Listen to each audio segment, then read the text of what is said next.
fucking serious? Dude.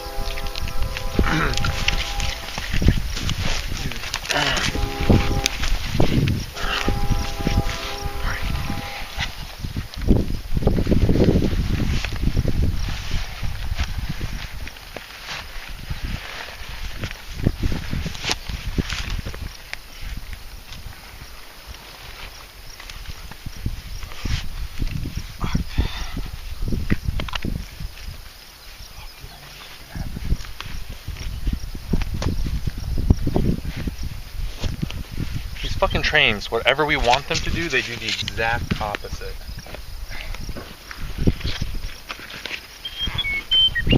So it's actually kind of corny, but my wife and I were watching The Secret Life of Walter Mitty one night, and it's a great movie. And as we went through it, I was like, there's something here that we, and I didn't know what it was right off the bat, but there was something there, and I thought about it more. And by the next day, I'd basically come up with the idea of, well, why don't we just start off with next to nothing from, a known destination and just get as far as we could in 2 or 3 weeks or whatever. And it was a very rough idea. And I got a hold of Leo while he was competing down in Latin America and was like, hey, so I've got this idea. What do you think? And, would you want to go along with me? I was in Santiago, Chile. Marty asked me if I wanted to go on a trip, and I said yeah. First heard about this through Marty. Marty and I have been friends for a couple of years, going back to when I was in grad school at Yale. And my first reaction when I heard about this is, you want to do what? Somebody says, hey, we got this plan, we're going to see how far we can go, starting in Colorado, and I'm thinking it might make it to Chicago. I actually thought it was a pretty interesting idea because there's kind of this, it's not like a charity or an awareness campaign. There's sort of this participatory element of it that these guys are actually going to go out and do it. And whichever way it turns, whichever way the winds of fortune blow, they could either end up really screwed or it could be very successful. Well, I think anytime that veterans actually go out there and try to raise awareness is better. Not saying that the civilians aren't trying to help out and do their part at times, but veterans relate to veterans better. And when we come together as a community, people pay attention. We set the timeline of we were going to do it in 21 days. 21 days was our drop dead time. I generally have a problem with way overestimating what we could do. I wanted to make it outside of the country. I felt like that would be a measure of success, and I was kind of hoping that we'd raise at least $10,000. We didn't really prepare a whole lot. I didn't even pack until 5 minutes before we were supposed to leave. So we are forward staging from Fat Jack's. Fat Jack's is a Ranger-owned business that's giving us free sandwiches tonight. Starting off in Denver, the initial plan was, well, what if we hopped a train? And of course that's completely illegal, but it was a way that we'd be able to cover the distance and in under a day get to Kansas City, where it would be a lot easier to get to where more population was and where it was easier to actually hitchhike and get rides and use our veteran network. All right, we made it into our first mode of transportation. Leo and I are here on our way east. Thanks that we have already leveraged the veteran network, and hopefully we'll be on our way soon. We just happened to get on there right before that train was being checked. And he came in, and I'm immediately expecting that he's going to ask for identification and immediately kick us off. But he basically asked us to flip on the light, did his thing, and it's like, all right, boys, have a good night. And so me and Leo were just kind of looking at each other like, so are we good? Obviously we were not, but it was probably about 2 hours later, we actually fell asleep waiting for it to leave. We didn't get off. We kind of rolled the dice and woke up to the, police with the flashlight in the face telling us to put our hands up and got read the riot act. So our first mode of transportation did not work out as planned, and this will be the first of many plan Bs that we'll have to execute, I'm sure. All right, so we just got kicked off the train, and we just got done making our sign to start hitchhiking since the train didn't work out. and I open up to post a picture to you guys about, you know, what we're doing, what the update is, and I get a message from the guy who called cops on us at the train yard. And this is what he said.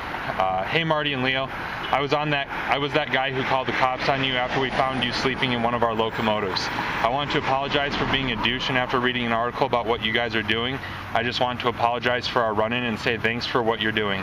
I'm a Navy veteran who served 7 years in one deployment to the Gulf. I've met guys who've really seen some bad stuff, and because of guys like you, maybe they'll have a better future ahead of them. Again, sorry for what happened earlier, and I wish you both the best of luck. Fucking classy guy, and hey brother, no harm, no foul. We knew what we were doing, and thanks for the message. We hope to continue on the mission. Leo, what did you find? I found a half a pizza in the trash can. I feel like I should be embracing this whole transient thing. But I'm not that hungry yet, and I still have 13 more MREs in my bag. But there's a really good chance that I'm going to eat that for lunch right now. So, we're sitting inside a big metal construction box outside of Denver. Outside of Denver. There's a big yellow dot on the radar, the weather radar, coming our way. So this is about as good as we can do right now. And still waiting for a train to come by. Hoping it's going slow enough that we can get on it, or even stops. And hoping we don't get soaked in about 5 minutes, because it's going to get down to like 42 tonight. So we're pretty sure that that's a tornado siren.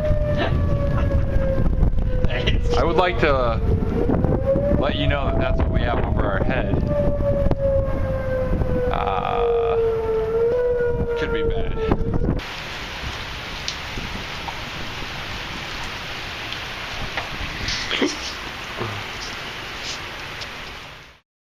Leo and I just spent the night next to the tracks, and it is 44 degrees out and the wind is blowing, and it sucks. It's cold. We're trying to get out of here still, and I can't even hold this camera fucking still because I'm shaking so bad.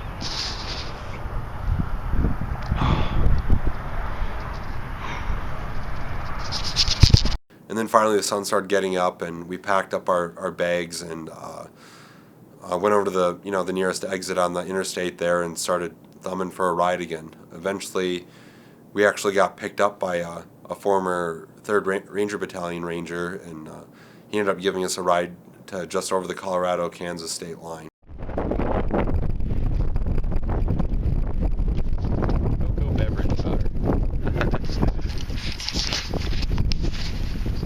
We are here in Kansas, about ready to get on the next leg of our journey. Just got dropped off.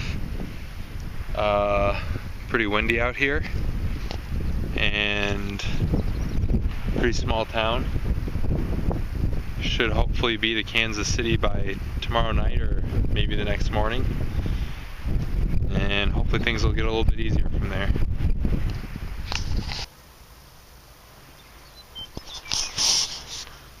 We just missed another ride. Okay. So now we're waiting for the next one and going back to sleep.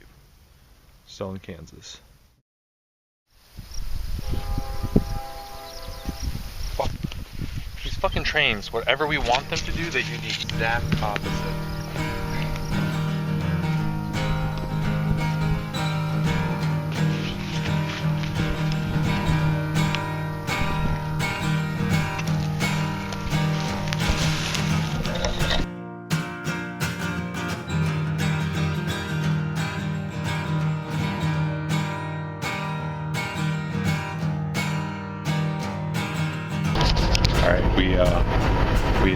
We got going and then we stopped, so we had to hunker down in here, hoping that somebody wasn't going to come up here and have the same thing happen that we had happen the other night.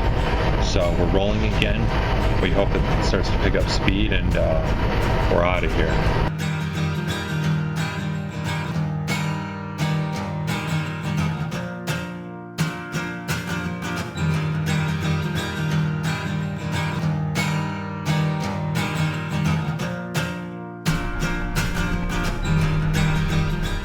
got off the train, get over here, fine.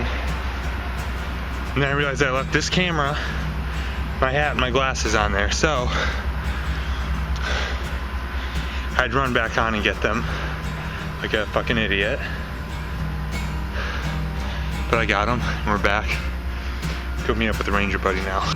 So we had a friend pick us up. He was a former 3rd Ranger Battalion Ranger. I had known him through working with him on Violence of Action, and Leo had served with him at one point. And you know, this was what we'd been looking forward to. Is like, okay, we made it to Kansas City. Now we can really use that veteran network to start covering some serious distance. We actually stopped. The only place for miles around was a strip club.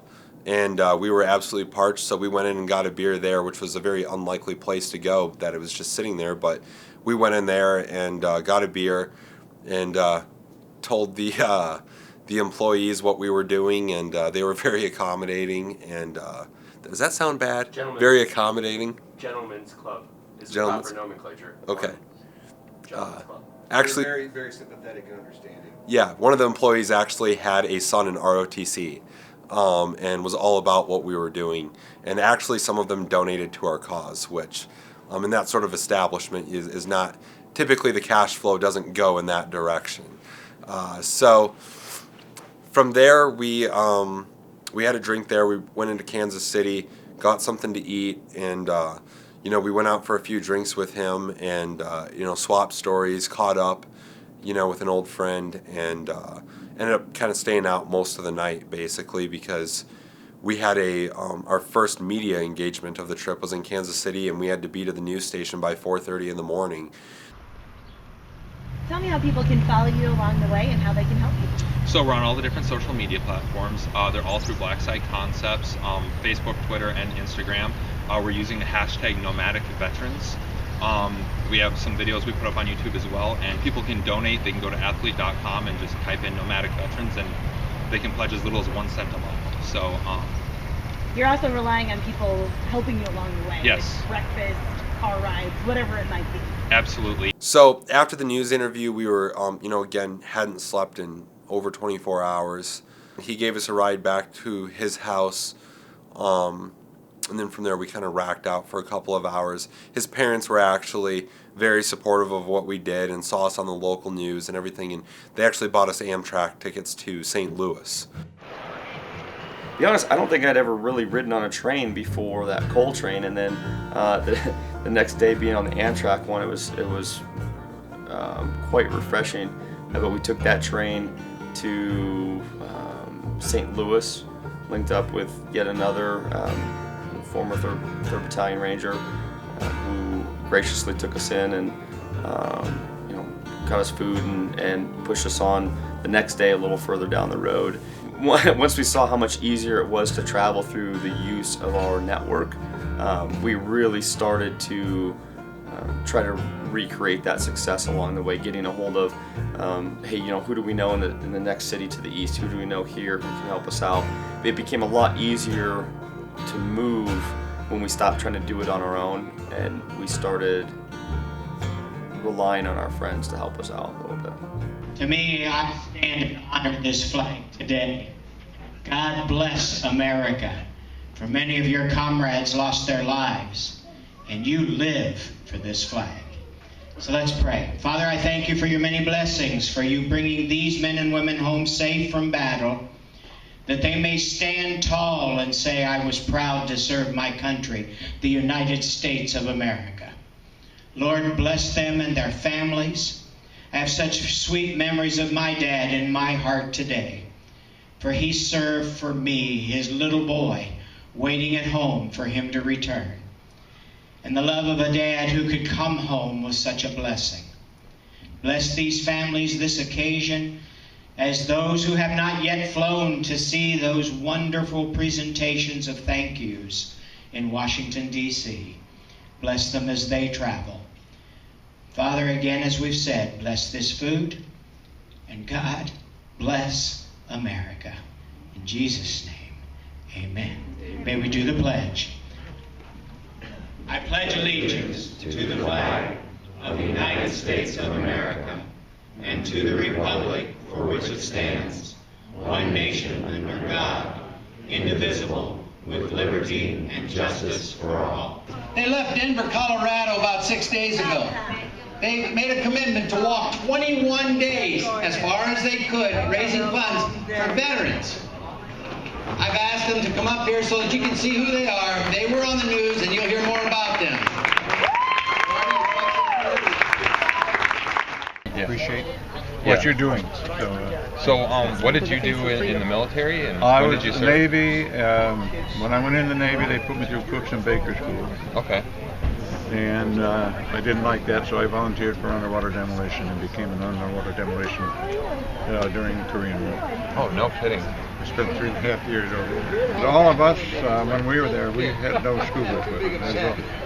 So you guys just free dive? Free dive. Wow. Free swim. Longest swim I had was 8.5 miles. Hunan Harbor is one where we blew up the harbor after the retreat. Oh, no kidding. And we blew up the harbor. We used almost 200 tons of C3. Wow. And besides that, we had 1,000 pound bombs, something like 55, I think 550 something, 55 gallon jet fuel, and plus 40 tons of frozen dynamite. Wow. And we set that all off at once on Christmas Eve. I don't think there's any time that you get complete transition away from the service. There's just too much that you guys have gone through that a lot of us haven't gone through. And it's harder, I think, for you because, especially in Vietnam, when they came home, they were spit on. You know? I mean, that's the type of thing. It's just too many factions in the country now that don't respect the veterans.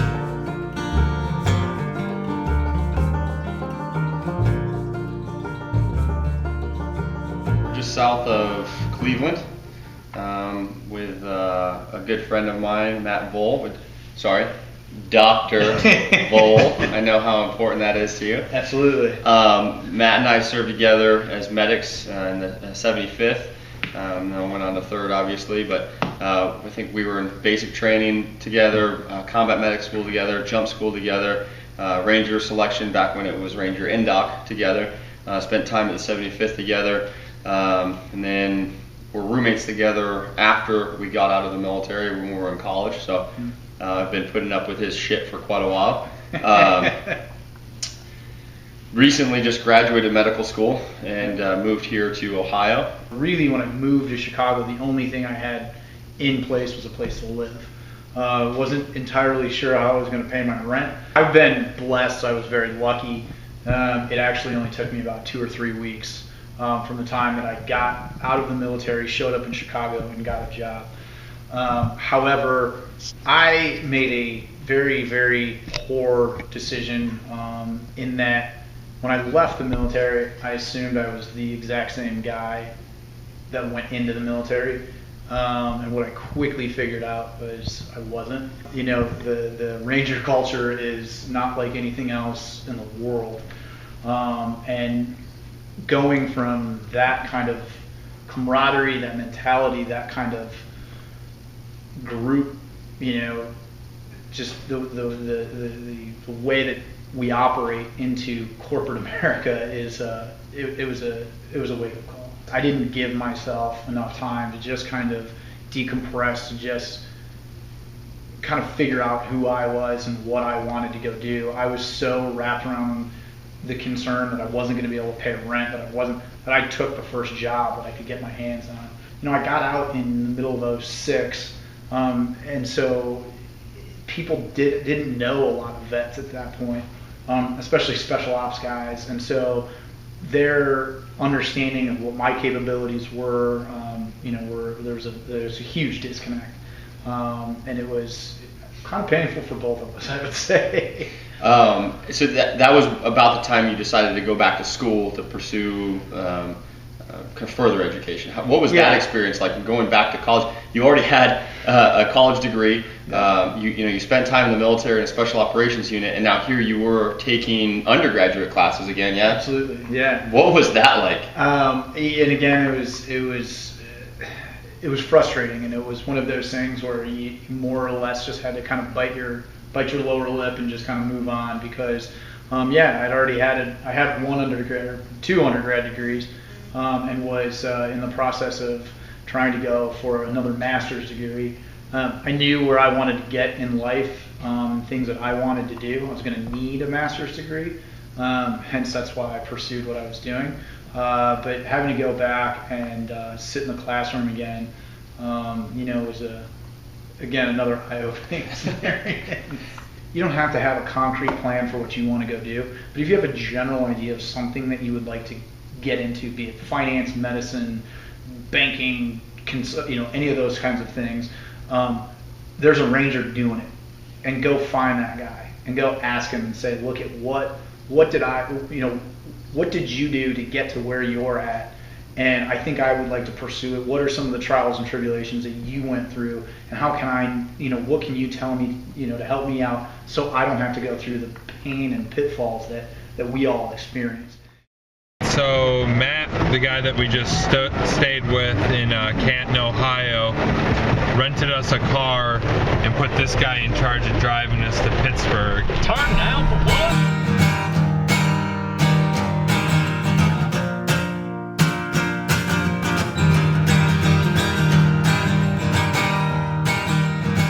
We linked up with one of the gentlemen who is a friend and associate of Marty and I, who's a teacher there at West Point, Charles Faint. He took us in, showed us around West Point. What an amazing experience that was. Just to see the military tradition that was still going on there was a really neat thing.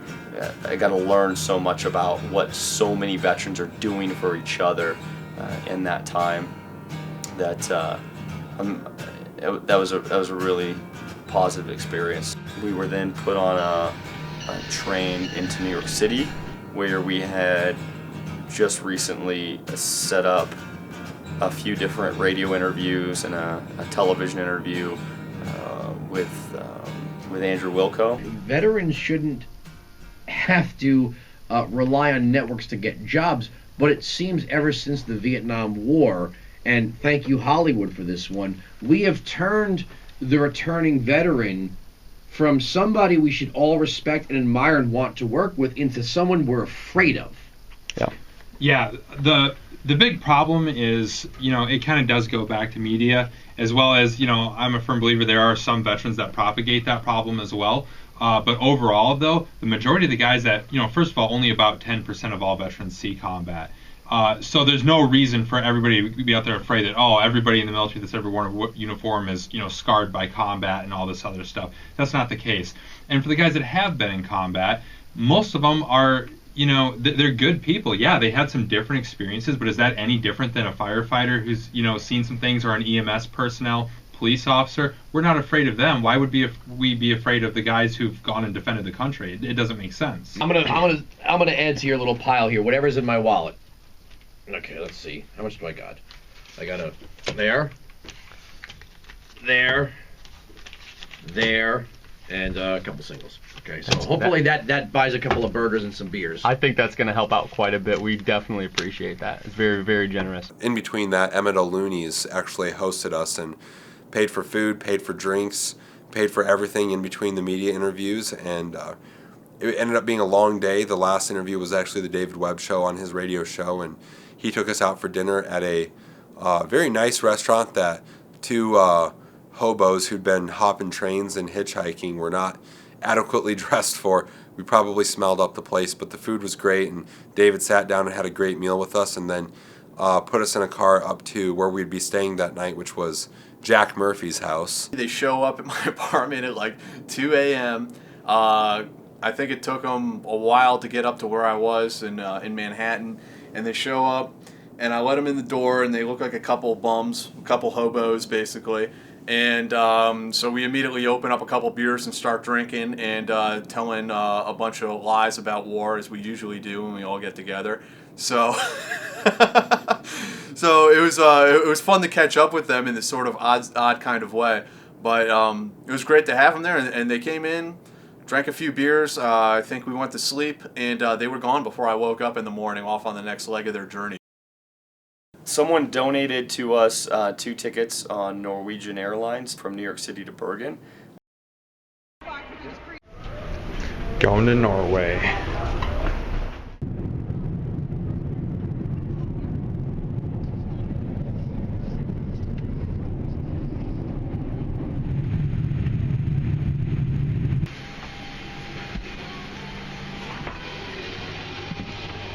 All right, Marty, we're in downtown Bergen. Where to? As soon as they change the signs over to English, I'll let you know. So we landed in Bergen, Norway, and the cheapest way to get to Oslo, which would have been the next major checkpoint, and really the only direction to go at that point, was to take the train. But the train didn't leave until the next day, and so we really had no place to go. Once we figured that out and got the train tickets, we had basically the better part of a day to kill.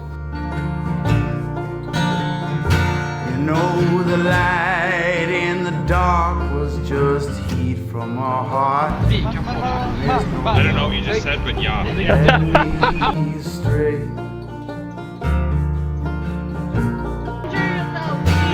Well, that snowbank is cold, but baby, sure is it clean. And I'm thinking, maybe I could stay. Going to get on the train to Oslo. Should have kept what you gave, or maybe thought birds, 'cause cold without a warmth's just normal.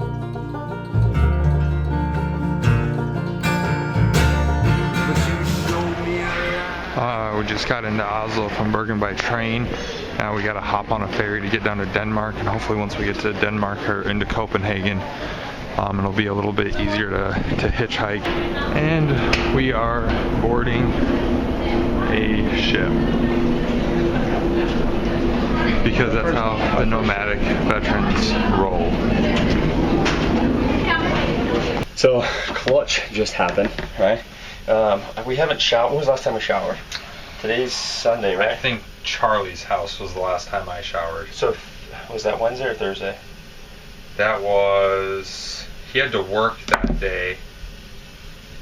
I jumped in the ocean. Fuck, I don't in know. Bergen. That didn't help the smell. We're in a spot now that's about the size of a jail cell. But that's being liberal. We have a shower. We're on a ship. Marty sweet-talked this beautiful Norwegian chick behind the counter to giving us this super deal. We got on here for about 100 euros total for both of us. So we had a place to sleep. We're going to be on this boat from Oslo to Copenhagen for the next 17 and a half hours. It comes with breakfast. We have a shower. We have Wi-Fi. We can change all that stuff for essentially, you know, a little more than $50 a piece. This is a big thank you to all the people who palmed us some cash as we were traveling through in America. You know who you are. This is made possible by you. You paid for this jive. But no, we're super excited about this, to be able to kind of settle for a minute. It's been non-stop go. We're still going to be going. That's the cool thing about it. But we've got beds. Check this out.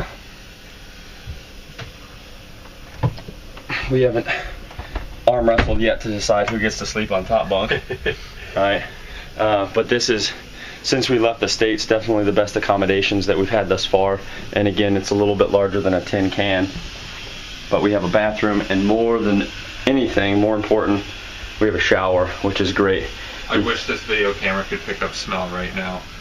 It's been interesting. I think once we hit Denmark, it's gonna get real interesting in Copenhagen. Marty. Yeah, we'll start sticking some thumbs out. Say something smart. We were distracted by your beauty here in Norway, and that's why we messed up what we were saying. That was basically the phrase that got us some cheaper tickets, and that is the smartest thing I've said all day.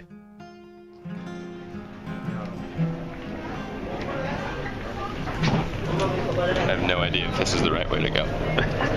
At that point, we'd done quite a bit of media, and the word had spread, and somebody had got a hold of us that was from Copenhagen and was actually a physical therapist for the Danish military, and worked a lot with their special operations forces. From there, took us up to their, what they call their Midsummer's Festival, about 30 kilometers north of Copenhagen. We got to share a few beers with some local Danes, and And then from there they put us to work in the beer tent to earn some extra money, and we actually did pretty good.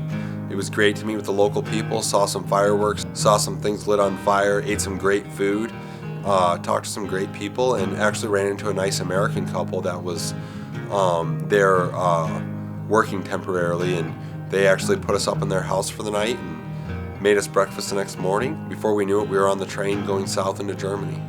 We are in Stuttgart, Germany, waiting for our next ride to Zurich, but it just so happens that Germany is playing the USA in the World Cup, and it's like the freaking World Series here. We watched the game, and obviously, USA went on to lose, and that was right at the time that Danny had showed up to pick us up. So we tried to get out of town before the mad rush of people, but the whole town just imploded in celebration. I mean, people laying down in streets, people rocking double-decker buses, riding around with huge German flags everywhere. I mean, it was just madness everywhere. And the crazy thing was everything from, 4-year-old kids up to 80-year-old, senior citizens, and everybody in between. And just the whole, they were so excited about the victory. It's probably a good thing that the U.S. lost, because had we won, I probably would have been the obnoxious American. We got picked up by a guy who had been following our travels. This guy Danny, who is still active duty in the German army, who had been to Afghanistan, and just an awesome guy. He was so excited to be able to help us out, and he, after I think he did like a 30-kilometer road march that day at work, and all this other stuff. He got off work, met up with us, and drove us all the way to Zurich, Switzerland, into the night. And when we got to Zurich, I think it was like midnight or 1 o'clock in the morning. He had to turn back around and drive back, and still be at a formation the next morning. So that was really huge of him. Then we took advantage of the opportunity to get his insight on, how he feels about coming home from war from another country. Where were you at in Afghanistan? It was Baghlan province. It's about 50 kilometers away from Kunduz province. Okay, yeah. Walked around up there a little bit. The place we was staying was called OP North. Okay, yeah. Yeah. We had some action over there. Mm-hmm. Not like you guys.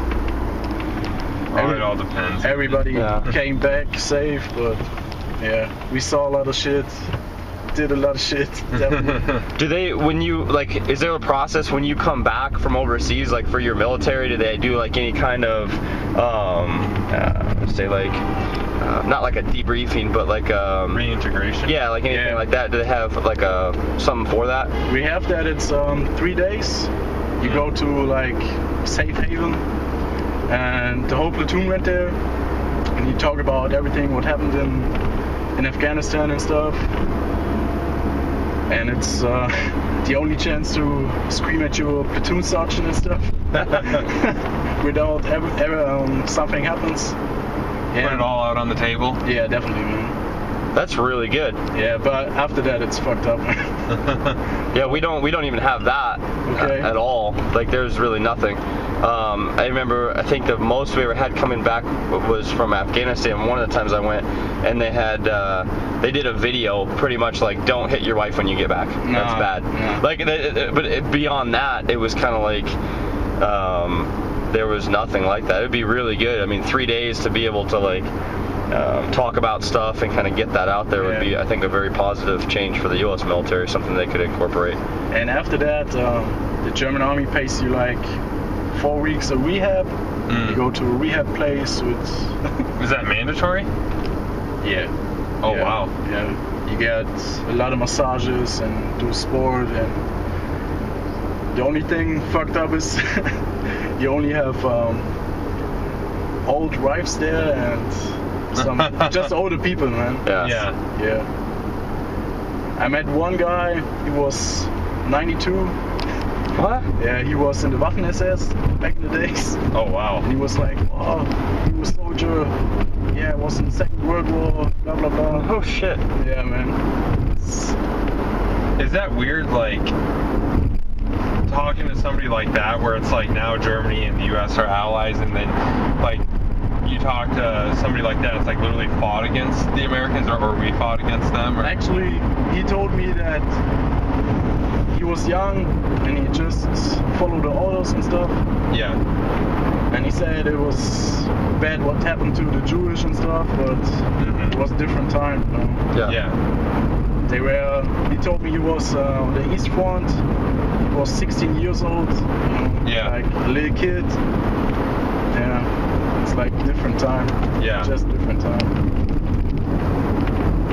That's crazy. And we have definitely 2 guys who have PTSD, and 2 guys who say they have PTSD. I mean, in the German army, it's the only who can prove that you have PTSD. Right. You know? Yeah. And that's fucked up. I mean, for guys who really have PTSD, it's just fucked up. You know? How do they end up? Like, what do they do with those guys? Like, obviously, like, you know, the people who, you know, but like, do they take them out of an operational status? Are they still allowed to be in the military? Like, they staying at home till they get out, you know, because you can't use them in duty and stuff. Really? Yeah. And I mean, those fuckers who say they have PTSD, till they get out, they get paid. Yeah. Everything, you know, and I don't like that, man. But I can't do nothing, you know. Yeah. That's why that's crazy that they take him off the line and everything. Yeah. That's why I talked to Lars and said it's a good thing to drive you guys, because you got a mission to complete. Yeah. I mean, and definitely just tell us how we can support you guys. We're at a train station. We just got dropped off by our amazing host. That was really cool learning experience for us. And now we get to apply some more of our skills on how to get the fuck out of here. So this is where we slept last night, because Marty didn't sleep too much. I got about 3 hours of sleep or so. It's about 5:30 in the morning now. We've got a train we're going to try to get on here in like an hour or so. Not too far from the train station, which is that building over there. Try to get to Italy today. I'll make 7 countries in 7 days. Honey, spare me your truths. I much prefer your lies. Help me decide better today.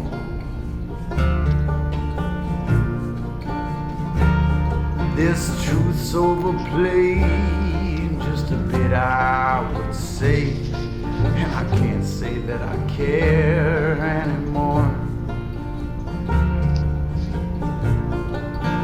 Oh, the stranger, the better in all of this weather. You could spin some tales of love you portray.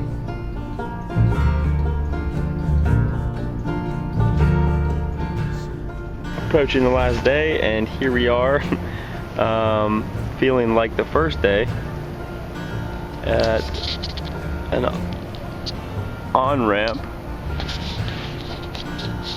in Vicenza, Italy.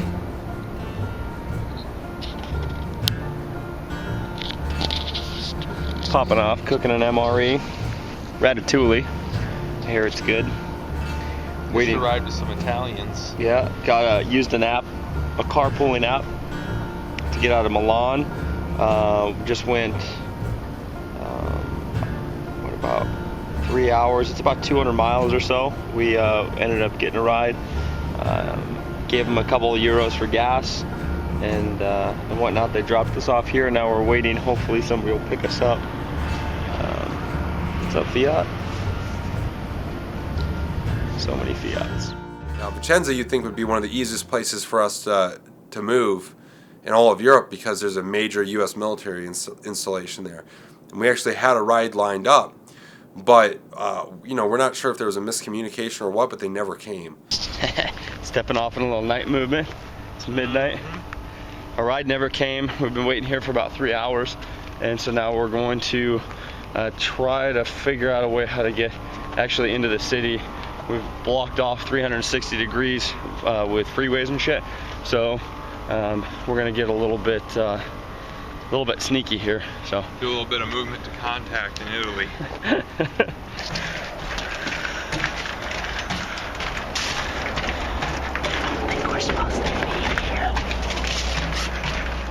We made about an 11-mile foot movement into downtown Vicenza to try to find the train station again. It was very difficult.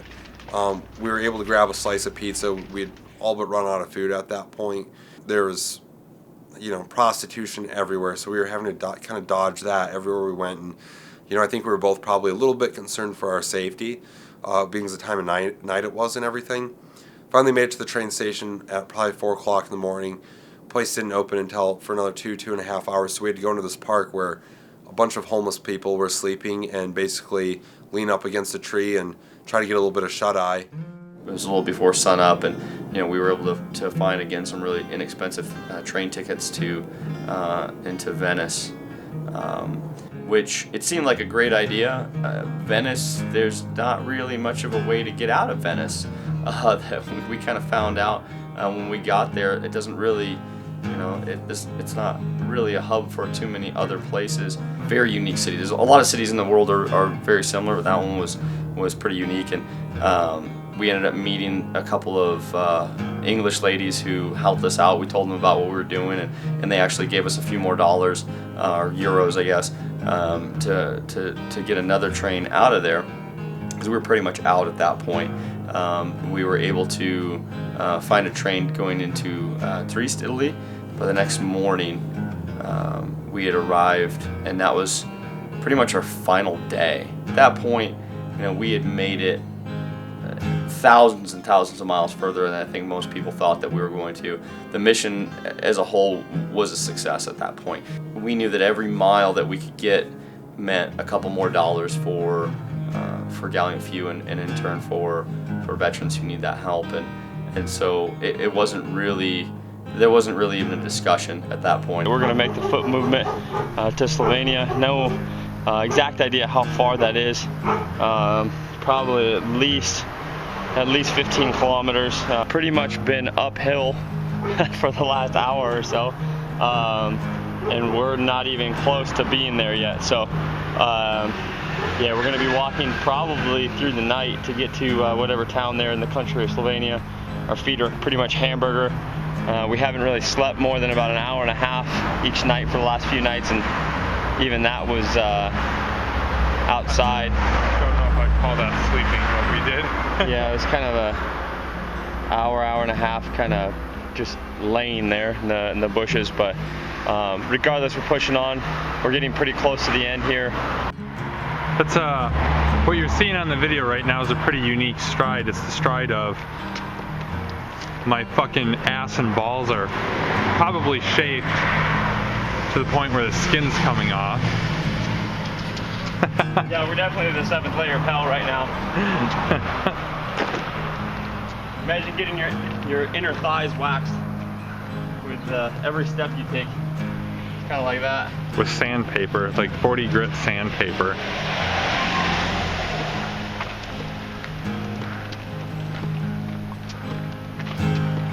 You can't beat the view though, I'm not gonna lie. Feel so sick that I could whine anymore.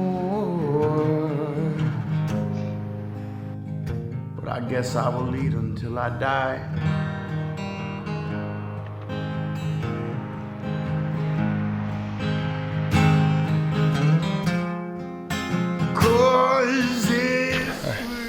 So we got the Slovenia border, like super anticlimactic. Literally, what was it, maybe a minute and a half before the midnight bell rang here. Yeah.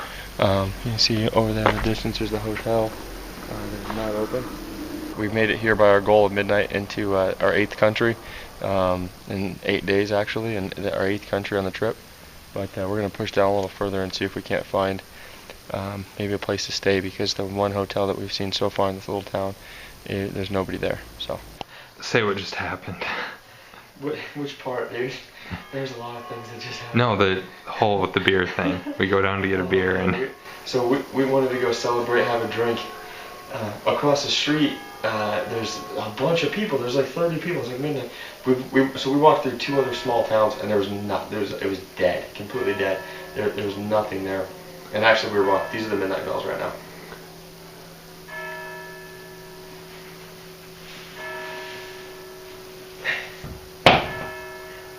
So we were really surprised to kind of cross the border and find this tiny little town, but there's in the city center.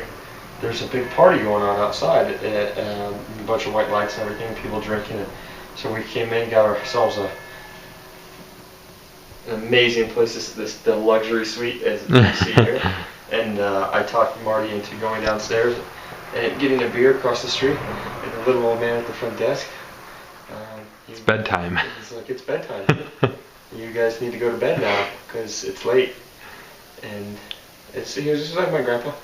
It was very kind of him.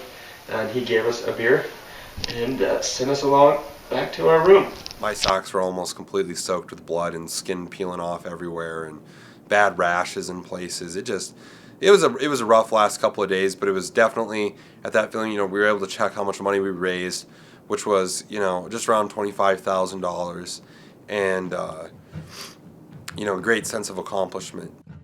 I went into it with a pretty open expectation. I know Marty had kind of some numbers in mind. He wanted to hit, a certain dollar amount and a certain distance. And for me, I felt like it was a victory every veteran that we got to talk to, and I got to learn a little bit more.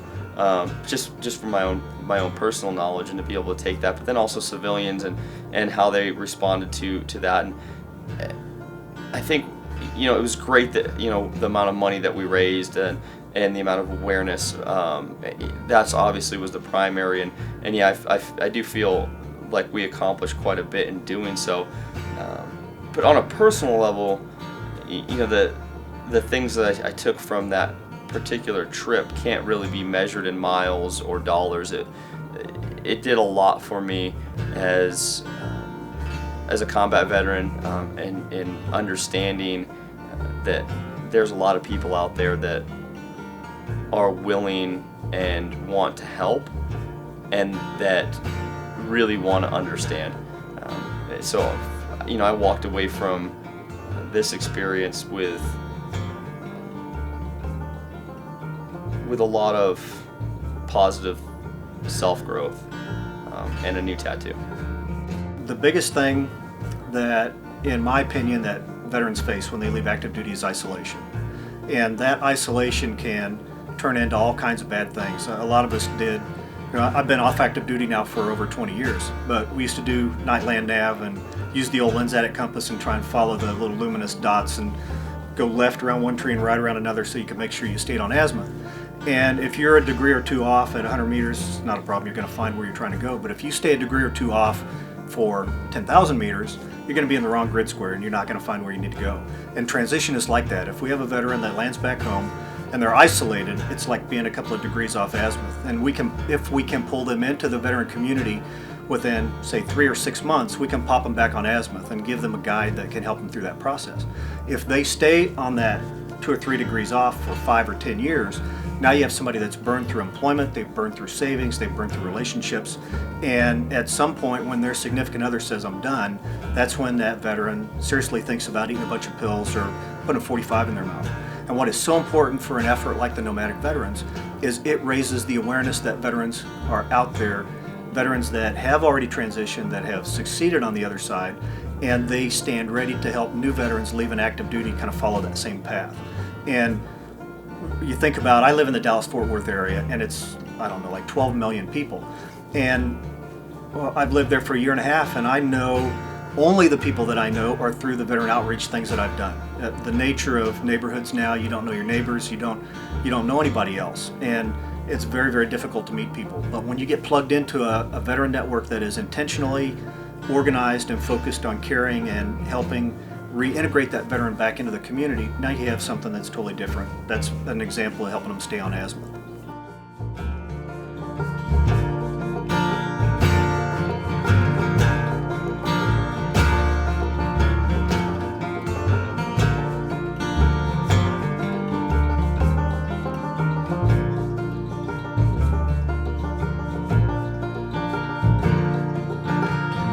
this cold, I'd never seen such warmth. I figure I liked it better before. They say never you should sleep in a snowbank, 'cause you'll find all about death on that day. You know the light in the dark was just heat from our heart, and there's no doubt what led me astray.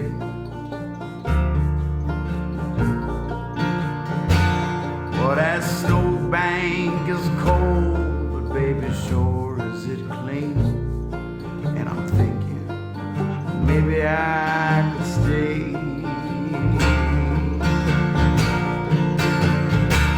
You should have kept what you gave, or maybe thought birds, 'cause cold without warmth's just normal.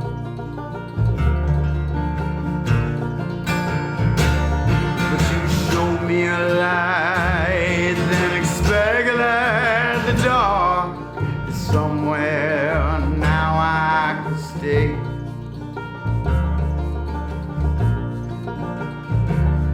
Honey, spare me your truth, I much prefer your lies, and build me a site bare